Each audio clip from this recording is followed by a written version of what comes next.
नमस्कार आप सभी का गोल्डन जगत 21 में। तो फ्रेंड्स, एक जो कॉमन क्वेश्चन आप सभी का जो आ रहा था साइंस के लेके।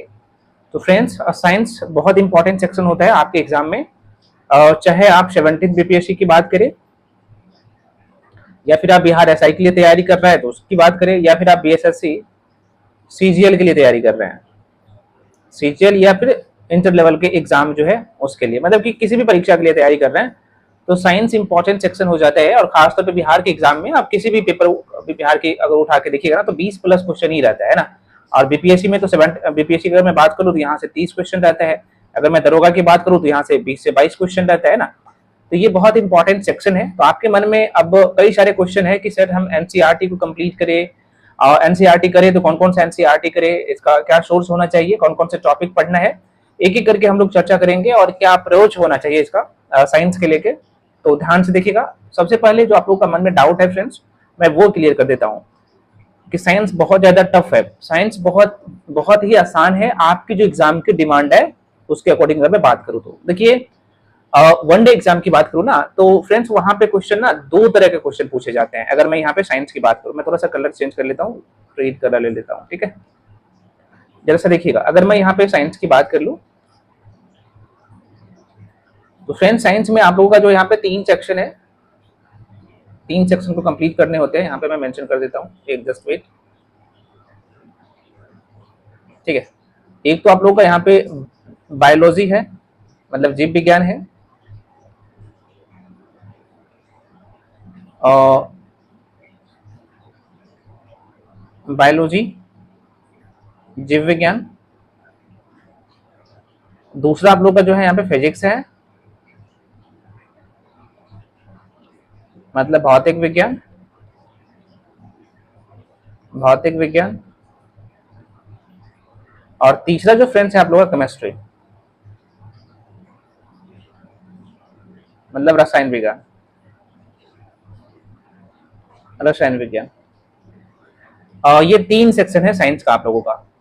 अब प्रश्न ये उठता है कि एग्जाम में जो क्वेश्चन आते हैं, जो आपकी एग्जाम की डिमांड है, यहाँ पे 2 तरह का प्रश्न आते हैं। एक प्रश्न आते हैं फ्रेंड्स, यहाँ पे मैं लिख देता हूँ, एप्लीकेशन बेस्ड, एप्लीकेशन बेस्ड प्रश्न आते हैं। और दूसरा जो प्रश्न आता है थ्योरेटिकल, थ्योरेटिकल बेस्ड प्रश्न आते हैं। तो ये जो एप्लीकेशन बेस्ड क्वेश्चन जो देख रहे हैं भाई, इनकी संख्या ज्यादा होता है। मैं कह रहा हूँ 90% क्वेश्चन यहीं से आता है, 10% जो क्वेश्चन है ये थ्योरेटिकल आता है। तो इसका अप्रोच क्या होना चाहिए, है ना, क्योंकि पेपर को एनालिसिस करना पड़ेगा।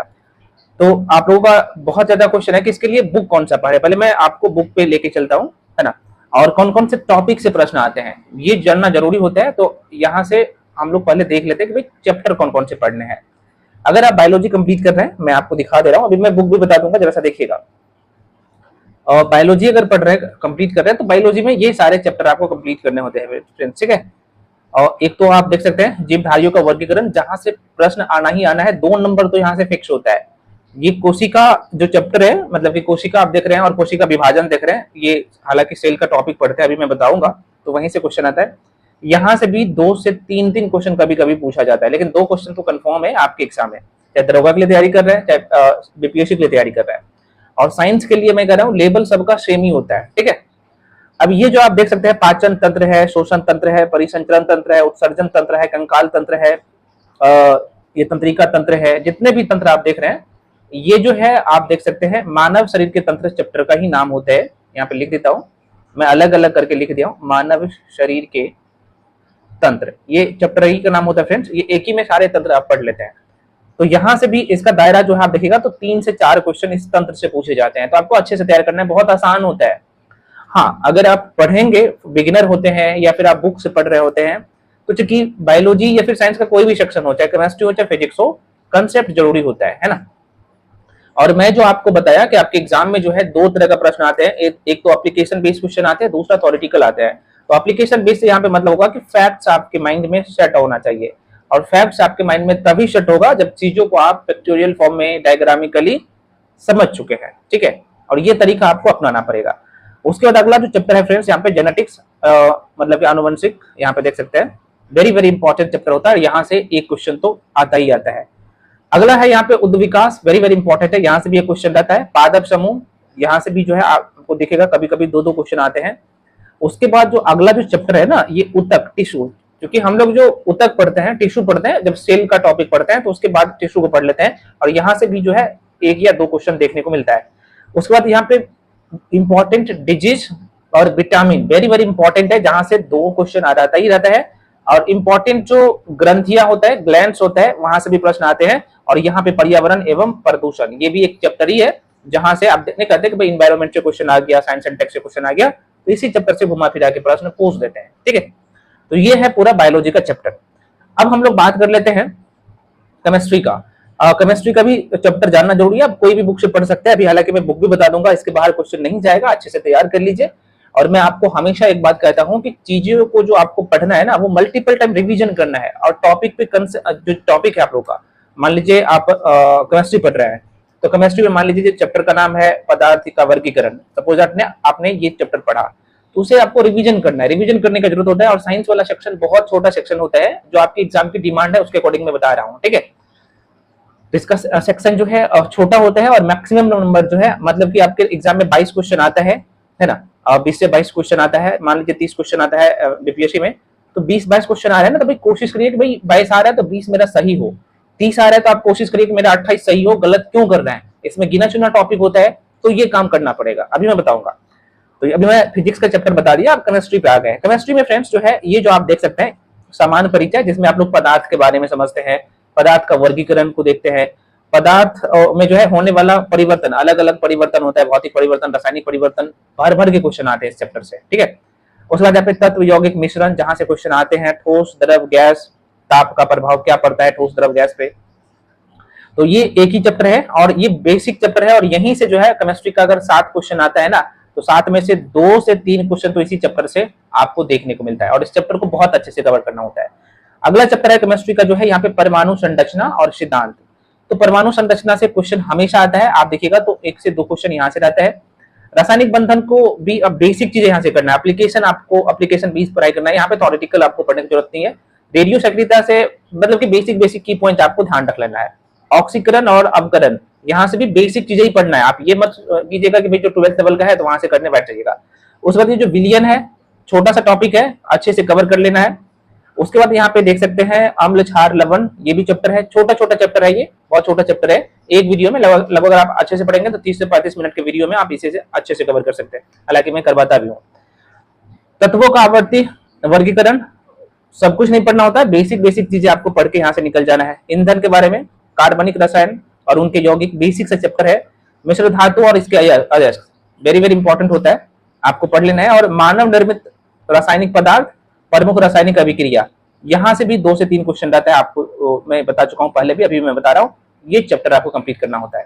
तो आप यहाँ पे टोटल 14 चैप्टर है, 14 नहीं है, लगभग आप 10 चैप्टर यहाँ से कंप्लीट कर लेते हैं ना, और छोटे छोटे चैप्टर होता है ना, तो आराम से आपकी केमिस्ट्री में अच्छे नंबर आएंगे। ठीक है, ये केमिस्ट्री का हो गया। अब मैं थोड़ा सा फिजिक्स पे लेके चलता हूँ, बहुत सारे फ्रेंड्स का यहाँ पे डाउट रहता है भाई, इसलिए मैं सारी चीजें आप लोगों के बीच में लेके आया हूँ, ताकि आपको जो है इधर उधर जो है ना ही भटकना पड़े।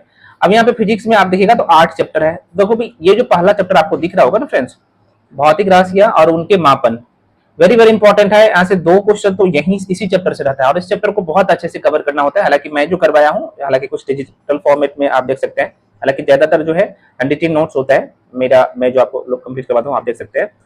तो ये जो चैप्टर अभी मैं बताया हूँ आपको दिखाता हूँ, ये बहुत इंपॉर्टेंट होता है। उसके बाद अगला जो चैप्टर है यांत्रिकी, ये आपको दिख रहा होगा यांत्रिकी, लेकिन सबसे बड़ा चैप्टर है, और यहाँ से 3 से 4 क्वेश्चन इसी चैप्टर से रहता है यांत्रिकी से। अब यांत्रिकी के अंदर जो है यहाँ पे सब टॉपिक है, छोटे छोटे टॉपिक है, मैं थोड़ा सा आपको दिखा देता हूँ। ये करना जरूरी होता है, इस तरीके से यार पढ़ाई करिए ना, आपके बहुत अच्छे नंबर आएंगे।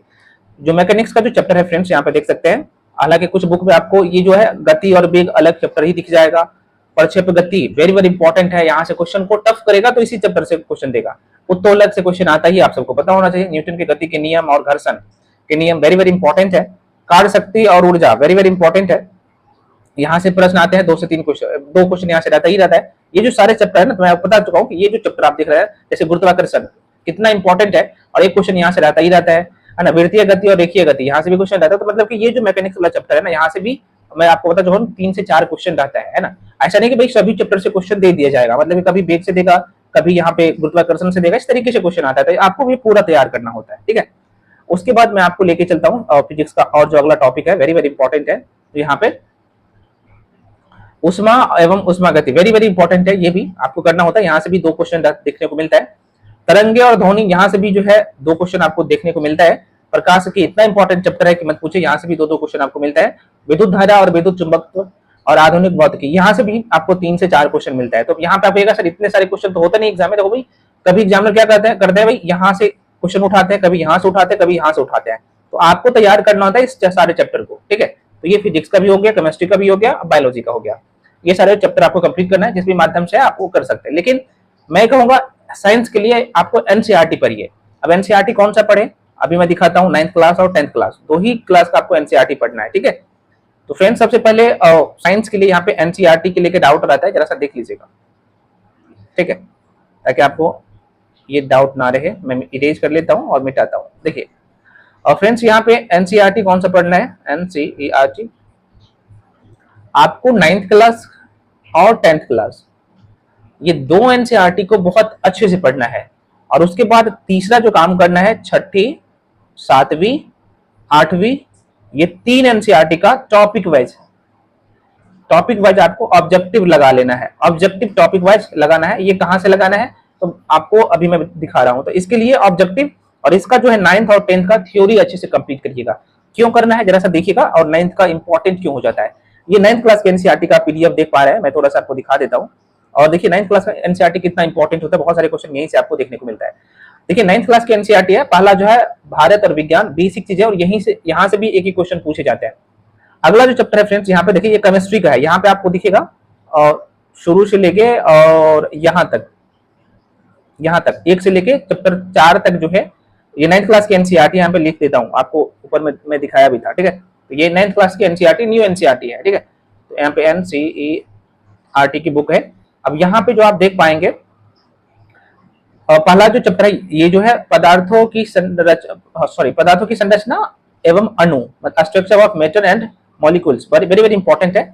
और ये चैप्टर बहुत ही महत्वपूर्ण है, यहाँ से क्वेश्चन आता है। परमाणु संरचना, रासायनिक बंध व रासायनिक समीकरण, यहाँ से बहुत कुछ आपको सीखने को मिलेगा।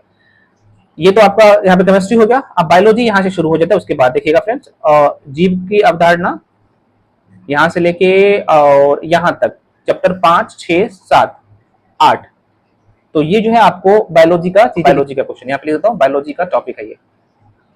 उसके बाद यहाँ पे आप देखिएगा तो ये जो आपको दिखेगा यहाँ से 9 10 11 12, ये 4 चैप्टर दिखेगा आप लोगों का फिजिक्स का, है ना। यहाँ पे बल, गति, गुरुत्वाकर्षण बहुत अच्छे से यहाँ पे भी दिया गया है, हाँ, लेकिन बेसिक बातें दिया गया और एग्जाम में यही आता है, ठीक है। उसके बाद ध्वनि है और आकाशीय पिंड और भारतीय पंचांग, यहाँ से भी आप सबको पता है कि क्वेश्चन आते हैं। उसके बाद यहाँ पे इन्वायरमेंट का कुछ क्वेश्चन होता है। इंपॉर्टेंट जो रोग और डिजीज है यहाँ पे आपको दिख जाएगा, ये सब आप थोड़ा सा देख लीजिएगा। इंपॉर्टेंट जो शब्दावली है वो भी देख लीजिएगा। ये 9th क्लास के एनसीईआरटी मैं दिखाया हूँ। अब होता क्या है, मान लो कि आपने केमिस्ट्री को जाके पढ़ा, ये पहला चैप्टर है परमाणु संरचना या फिर पदार्थ के संरचना या अणु, तो इस चैप्टर में जाइएगा तो मैं आपको दिखा देता हूँ। ये पहला चैप्टर है, सॉरी ये नहीं है, ये तो बेसिक बात है, ये सबको समझ में आ जाता है। अभी मैं आपको पहला चैप्टर, ये जो इंपॉर्टेंट है ये दिखाता हूँ, ठीक है। ये जो पहला चैप्टर है फ्रेंड्स आप लोग का, दूसरा चैप्टर है, माफी चाहता हूँ, पदार्थ की संरचना और अणु। तो यहाँ पे क्या है ना कि भाई चीजें को लिख दिया गया है। आप साइंस बैकग्राउंड से नहीं है तो हो सकता है कि आपको चीजें समझ में ना आए और कौन कौन से पॉइंट आपको ध्यान रखना है ये भी हो सकता है कि ना समझ में आए। तो इसके लिए क्या सही अप्रोच होना चाहिए अभी मैं दिखाता हूँ। ये पहला चैप्टर है और यही चीज जो मैं यहाँ पे इस पीडीएफ में जो मेंशन किया हूँ आप देख सकते हैं। पहले केमिस्ट्री के बारे में बेसिक बातें लिख दिया हूँ, उसके बाद जो है यहाँ पे बेसिक बातें, केमिस्ट्री विज्ञान की शाखाएं कौन कौन सी है, जिसमें भौतिक रसायन है, कार्बनिक रसायन है और कार्बनिक रसायन है, मैं एक जगह मेंशन कर दिया हूँ। पहले मैं चैप्टर दिखाता हूँ। ये पहला चैप्टर है आप लोगों का, कार्बनिक रसायन में कौन कौन से। अच्छा, जैसे पदार्थ के बारे में जो मैं आपको बताया हूँ, तो यहाँ पे डायग्रामिकली चीजों को समझा कि पदार्थ क्या होता है, और ये बेसिक बातें आपको समझना जरूरी होता है ना। पदार्थों का वर्गीकरण मैंने आपको दिखाया था चैप्टर में, और वो भी है, जैसे भौतिक वर्गीकरण है, रासायनिक वर्गीकरण है। तो भौतिक वर्गीकरण में ठोस, द्रव, गैस होता है, रासायनिक में शुद्ध पदार्थ होता है और मिश्रण होता है, अलग अलग यहाँ पे फिर उससे बांटा गया इस तरीके से। तो हमें क्या लगता है ना कि भाई चीजों को डायग्रामिकली या पिक्टोरियल फॉर्म में जो करते हैं तो जाहिर सी बात है ये चीजें हमें आसान लगता है। तो ये एनसीईआरटी से ही नोट्स है, और जो चीज एनसीईआरटी में मिसिंग है तो स्टैंडर्ड बुक का सहारा लिया गया है। इस तरीके से अगर आपके पास नोट्स है, चीजें को अच्छे से कर रहे हैं तो जाहिर सी बात है आपको एनसीईआरटी करने का जरूरत नहीं होता है, और करते भी है तो रिवीजन करने का जो तरीका होना चाहिए आप यहाँ से करिए, आपकी जो भी नोट्स है वहां से, ठीक है। सेम कंडीशन अगर बायोलॉजी का ही कोई टॉपिक उठाते हैं, मान लीजिए मैं यहाँ पे लेके चलता हूँ कि भाई चलो सेल को उठा लेते हैं, कोशिका को उठा लेते हैं, तो 9th क्लास की एनसीईआरटी में आप जाइएगा, थोड़ा सा मैं आपको दिखाता हूँ, तो कोशिका पे लेके चलता हूँ, जरा सा देखिएगा उसमें है क्या। एक मिनट जरा सा वेट करिएगा, पहुंच गए कोशिका पे, एक मिनट, अगला चैप्टर आप आएगा कोशिका से, चैप्टर 5 से, यहाँ पे देख सकते हैं फ्रेंड्स, सजीव की संरचना। जीव की संरचना में तो आपने देखा, ये सजीव की संरचना यहाँ से आपको दिखेगा। अब यहाँ पे कोशिका के बारे में बेसिक बातें दिया गया है, तो अब यहाँ पे देखिएगा किताब, इस बुक में क्या है एनसीईआरटी में, एक ही में सबको एक जगह कर दिया है, तो आपको यहाँ पे छांटना है कौन कौन से पॉइंट इंपॉर्टेंट है आपके एग्जाम के लिए, क्योंकि सारी चीजें तो माइंड में रख नहीं सकते हैं। और इसी चैप्टर को आप क्या करते हैं, डायग्रामिकली चीजों को करते हैं। मैं आपको दिखाता हूँ, आपने नोट्स बना लिया है तो दोनों में अंतर क्या है।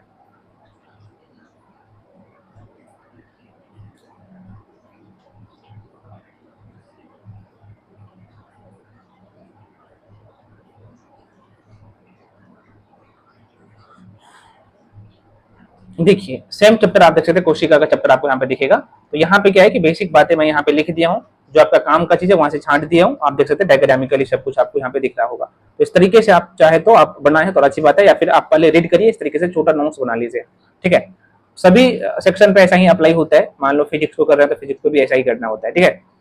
तो नोट्स में अब आपके मन में क्वेश्चन आएगा कि मैं तो नोट्स नहीं बनाया हूँ तो मैं क्या करूँ, तो आपको करना ये है कि पहले बुक को पढ़िए और उस बुक से जो आपके इंपॉर्टेंट की पॉइंट है और टॉपिक वाइज करिएगा, तो वहां से नोट्स क्रिएट कर सकते हैं। साइंस छोटा सेक्शन है, आराम से हो जाएगा, ठीक है। या फिर आप मेरे साथ भी आके जुड़ के पढ़ सकते हैं, तो वहां पे भी आपको सारी चीजें मिल जाएगा, हैंड नोट्स, वीडियो, पीडीएफ सब मिल रहा है। तो यहाँ पे तो आपको घबराने की जरूरत नहीं है, एक जगह सारे कंटेंट मिल रहा है। तो ये है, तो मैंने बुक में और इसमें मैं बताने की कोशिश की क्या अंतर है। तो आप एक तो 9th और 10th का मैंने बुक बता दिया, ये करना है। साथ में एक कोई गाइड बुक ले सकते हैं, चाहे लुसेंट ले लीजिए या फिर आप कोई अन्य पब्लिकेशन का दृष्टि का भी आते हैं उसका ले लीजिए, तो वहां से ये सारा टॉपिक कवर कर सकते हैं। ऑब्जेक्टिव के लिए मैं कहूंगा घटना चक्र मस्ट है और पीवाईक्यू, इतना काम करिए, साइंस आपका बोनाफाइड हो जाएगा और बहुत अच्छा स्कोर होगा साइंस में। लेकिन मेहनत करना पड़ेगा, साइंस छोटा सेक्शन है, उसे बार बार चीजों को पढ़िए, रिवीजन करिए, रिवीजन जरूरी होता है एग्जाम अगर क्लियर करना है तो, है ना। रिवीजन बहुत ज्यादा इंपॉर्टेंट होता है ना।